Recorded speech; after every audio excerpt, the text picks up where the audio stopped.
right. Thank you for joining me. My name is Katherine Vessenes, and I'm a woman on a mission. You see, I grew up in a medical family. My stepfather was one of the first bariatric doctors in the country. My mother, a CRNA. They had a fabulous lifestyle until the day my stepfather lost his medical license, very unexpectedly. The only job he could find was working part-time, minimum wage, as a pool boy.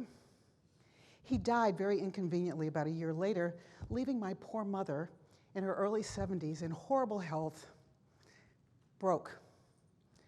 And the last thing you ever want is for your family to be broke and have them run out of money before they run out of life. So I'm here today. I want to make sure none of you ever face the kind of trauma that my family faced when my stepdad, the quintessential broke dad, the quintessential broke doc, left my mother broke at the end of her life. That's my mission today. Yes, I would love to work with each and every one of you, but I'm more interested that you get something, a piece of information that's going to get you on the track to being a rich doc. Now, if we took a survey and I asked you how many of you would like to be a rich doc, some of you would raise your hands and some of you would go, no, because you think it's unsavory or unpleasant or somehow greedy to be a rich doc. You don't have to raise your hands and agree with me because I know you're out there. But I'm hoping by the end of today that you can see that actually being a rich doc can be a very good thing, because I'm equating being a rich doc with having financial independence, financial freedom. And ultimately, financial freedom is a wonderful place to be, because it means you get to do whatever you want, whenever you want, and with whomever you want, which I think is the place that every one of our 500 clients that we have from coast to coast ultimately wants to be, in that place. So my mission today is to give you 3 things you can start doing today to get off the broke doc path and into the rich doc path. Does that sound like a good plan? All right. So we'll get started. Number 1, mindset. So it's not unusual for me to have an oncologist come to me and say, Katherine, I'm making $400,000, $500,000 a year, and I feel strapped. I don't understand this. I'm in the top 5% of all the earners in the country. Unless you're in New York. Where are my New York doctors? You probably make less, right? Because you're in New York. And I don't understand this. Why am I so broke?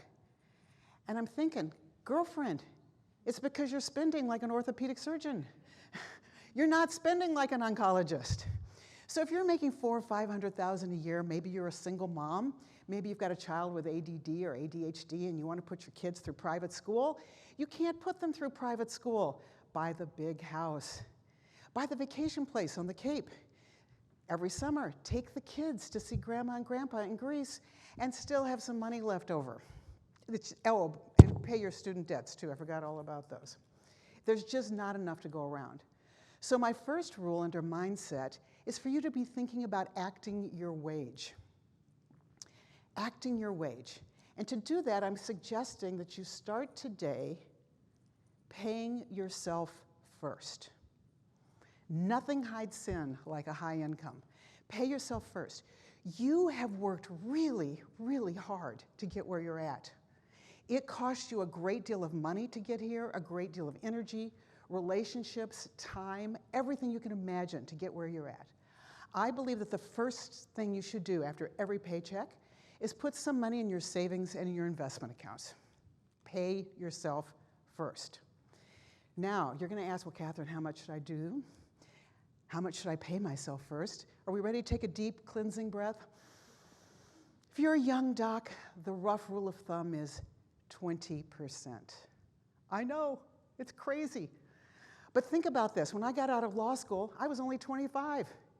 Most of you were 35 or maybe even a little older before you finished your residency and fellowship. I had a 10-year head start on you. So the older you get when you start paying yourself first, unfortunately it means you're going to have to save a little bit more. And some of you are thinking, but I can't possibly do 20% or even 10%. That's okay. Start where you're at. Maybe for you it's 1%. And then I want you to do what I do with a lot of my broke docs that I'm trying to get on the rich doc path. We'll start out with, let's say, $1,500 a month. We'll do that for a couple months, and then I'll go, how's it feeling? Invariably, they say the same things to me. They say, you know, I never miss the money. I go, great, let's raise it to $2,000. We do that for a couple months. How's it feeling? You know, I'm still not feeling it. We keep raising it and raising it a little bit by a little bit by a little bit until one day they say, Katherine, I could not buy that ice cream cone or the new sofa or whatever. And then we back it down because it's like pinching too much. And this is a great way to start getting yourself on the rich doc path. So have the mindset that you are going to pay yourself first. You're going to live within your wage. All right, next thing you can do, taxes. I wish I had an entire day to talk to you about this. How many of you are worried about the stock market right now? Okay? It is crazy. It's one of the worst stock markets we've had in a really, really long time. But there's a bigger boogeyman in your future. That boogeyman we know and love, Uncle Sam. So you know those lovely programs that you had at work, your 401ks and your 403bs? They should say Dr. Jones and Uncle Sam. Because you're going to see in a minute that Uncle Sam has been your hidden partner in your future, and you may not know how desperate he wants some of your money. So what you see here on the screen is what I call the tax control triangle. All the money that you may be saving and investing for your future fits into 3 different tax buckets. So at the top, we have what we call the taxable bucket.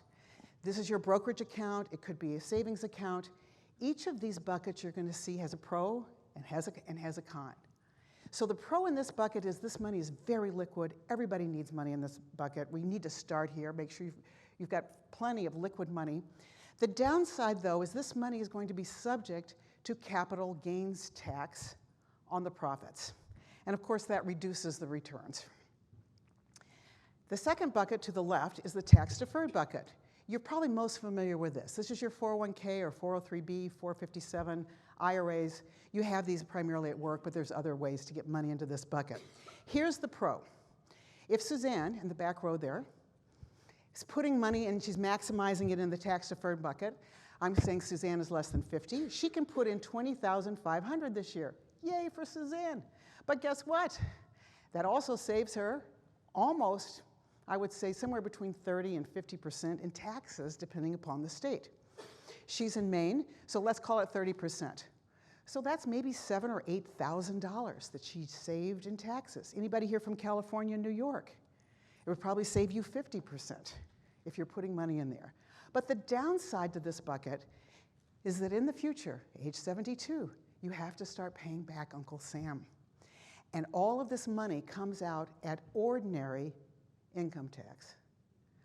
And I'm one of these people that believe that you're likely to be in a higher tax bracket in the future than you are now. It can be painful. The third bucket on the right-hand side is the tax-free bucket, everybody's favorite. The downside here is you have to pay tax up front to get money into your Roth 401k, your Roth 403b, your Roth IRA, HSAs, there's a few other things, not many anymore. But the great news here is once you get it in, it's like tax insurance. You never have to pay tax again. We want to maximize this bucket as much as we possibly can.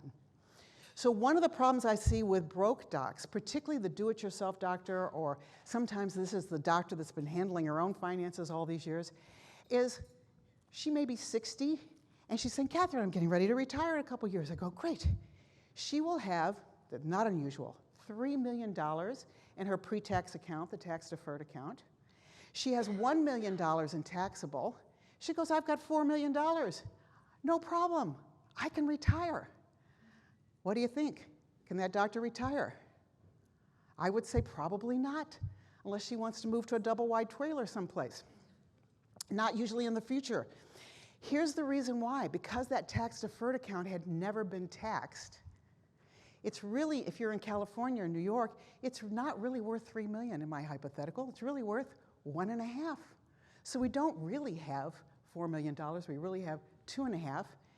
And when you're spending at that level, that means she's going to run out of money in 8 or 10 years after she retires. In other words, like my mother. We do not want that to happen. So the second thing I want you to do is make sure that you pay attention to taxes. The younger you are, the easier this is to handle now. We can still do it with older docs, it takes more work to be able to get it there. So pay attention to taxes. I have seen doctors ignore this bucket, ignore this idea, cost them millions of dollars in retirement in unnecessary taxes that they did not have to pay. Think about that. Every decision that you make today either pushes that day of being a rich doc or financially independent further out, or it moves it closer in. And if you can handle a good tax plan for when you're retiring and for today, that's going to help move that day a lot closer. So pay attention to taxes. Number 3, margin. Now, I'm defining margin is that wonderful place of having extra, superfluous, even abundance in your life. So a number of years ago, my 2 sons were in the 2 most expensive private colleges in the United States. In fact, I'm convinced that their only criteria for picking these 2 schools was, what's the most expensive schools we could get mom and dad to pay for? And at the same time, these 2 boys are in these 2 different schools. Their father is in a horrible, horrible car accident. Not even his fault. He has a TBI. I know that's not your area of expertise, but it is really, really horrible. It is absolutely horrible. He lost all of his income for a year. And on top of having to put 2 boys through these incredibly expensive schools, my income is now cut in half. And on top of that, my husband had $100,000 worth of medical expenses that were not covered by insurance. So I was doing what any mama would do, and what I'm sure you would all do too, is doing everything you can to keep your family afloat. That's what I did. I took on extra clients in my legal practice. I was doing ethics in the financial services industry at the time. I took on more clients there. I did every speech they ever invited me to. I did everything you could possibly imagine to make ends meet and not have my boys have to quit school. At the end of the day, it worked out fine. They did not have to quit school. We didn't have to declare bankruptcy. My husband got his brain back. But I will tell you, that year was rough for me. I lacked sleep. I lacked energy. I lacked friendships. I didn't have time. Lacked spiritual energy. Lacked emotional energy. I lacked everything you could possibly imagine but 2 things: stress and despair. I had plenty of that. Now, maybe some of you have been in has anybody here ever been in a similar space where you felt that you were just so stressed? And yes, probably you all have at one time or another. And it's at that point I learned the importance of margin. I'm talking about margin in all areas of your life. But I think the easiest place to start with margin is actually with getting financial reserves and financial margins. Because if you've got financial reserves, you can hire somebody to mow the lawn.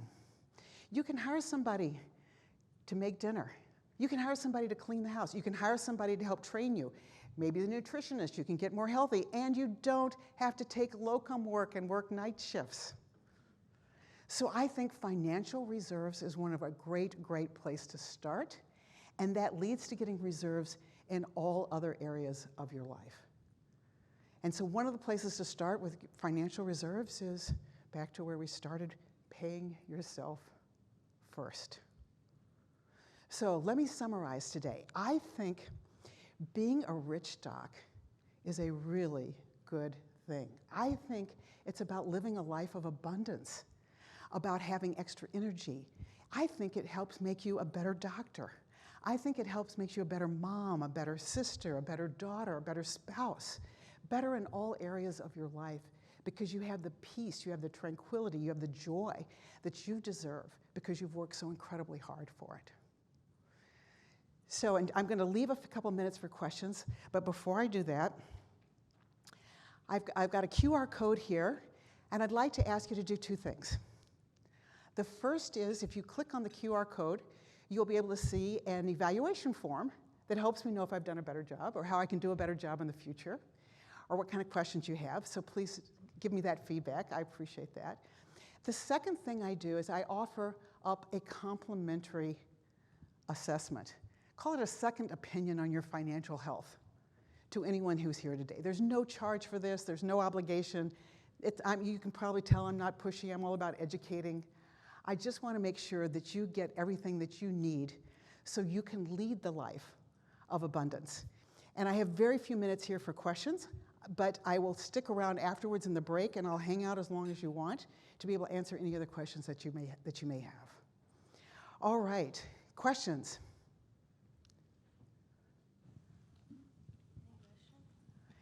If you don't have questions, I've got plenty more we can talk about. Oh, did I see a hand? Okay, yes. This is a great topic, and I'm so glad we have this session. Could you talk a little bit about disability insurance and putting in place paperwork, wills, other things sort of to help us protect our wealth and just in the event that we're not able to work? I don't know, in your intersection with legal work, if you help people with this type of planning as well as financial planning. Yes, thank you. That's a fabulous, fabulous question. So yes, I am an attorney. I'm a certified financial planner. We have a checklist of about 10 things we run through every single client. And I love your thought process because the top of the list actually is disability insurance. And the reason is that statistically, you are a lot more likely to be disabled than you are to die. And for younger doctors, you're 4 to 5 times more likely to be disabled. And if you lose your income, a lot of times your whole financial house of cards goes down. So one of the things that I think is important for me, my background was ethics, the legal and ethical issues of financial advisors, is we search out different life and disability insurance companies. We're not obligated to work with anyone. We just look at what's the cheapest and the best option for doctors.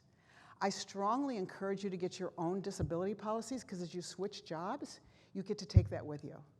If you're just relying on your DI policy at work, it can be a problem because if you have a car accident or something at this employer and you have no other coverage, when you go to some other place, you're not going to be able to be insured.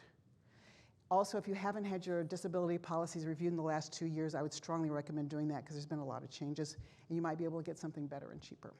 Now, also estate planning, huge piece there, particularly how many of you have young children? I strongly recommend if you haven't done this, you need to get the estate plan in place and set up some trusts for them because you probably do not want your children inheriting millions of dollars when they turn 18.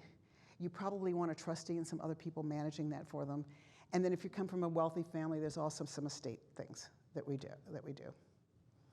Yes, great question. Love your thought process. Any others? Can I just circle back while we're waiting for other questions? I wanted to circle back to the, whoops, maybe I can't, to my tax control triangle. Okay, so picture that triangle that we were just talking about.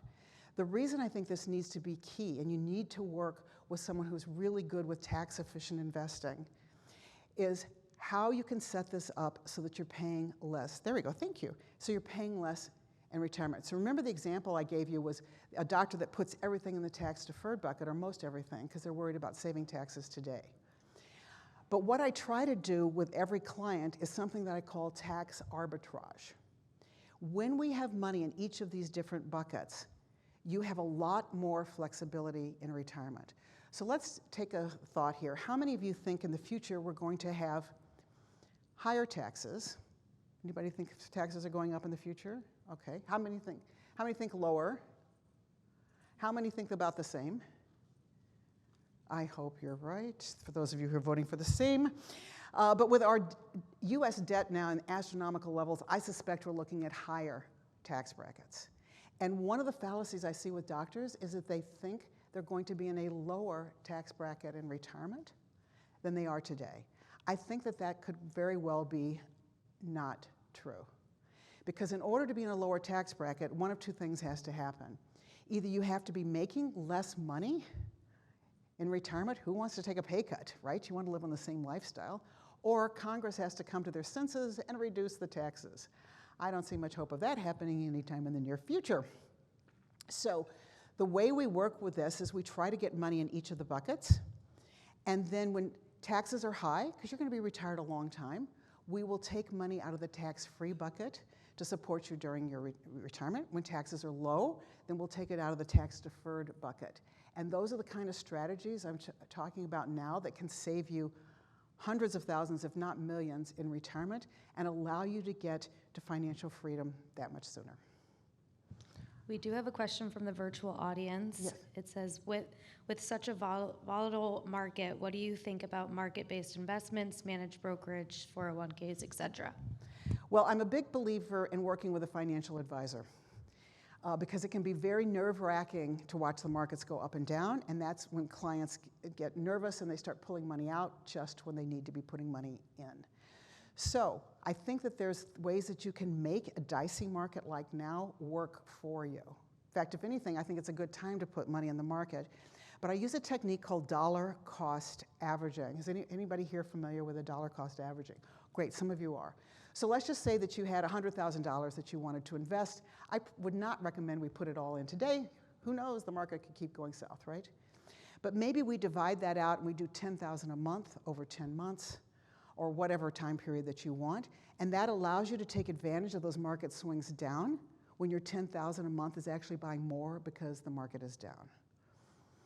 So also, I think it's very helpful to work with somebody in management because they can help you stay calm when it's very hard to sometimes stay calm when the market is going up and down. Any other questions? Yes.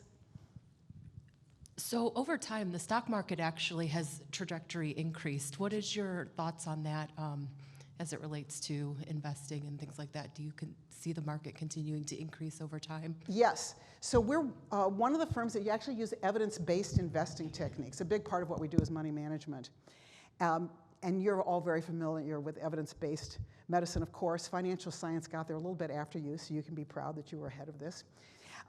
When we look at the US stock market, believe it or not, since about the 1920s, it's averaged 9 or 10% per year, which I think is astonishing when you think about it. About 3/4 of the time, we have positive years in the US stock market. 1/4 of the time, we have negative years. But what's interesting is that even though the negative years are down, they're down less than the up years. So I'm a big believer in the market, staying in, but being careful. We need to set up a portfolio that fits with your risk tolerance so that you can handle the ups and downs. I don't believe in taking too much risk because I don't want clients laying awake at night. Did that answer your question? Yeah, great questions. All right. Thank you so much. Thank you all. Appreciate that.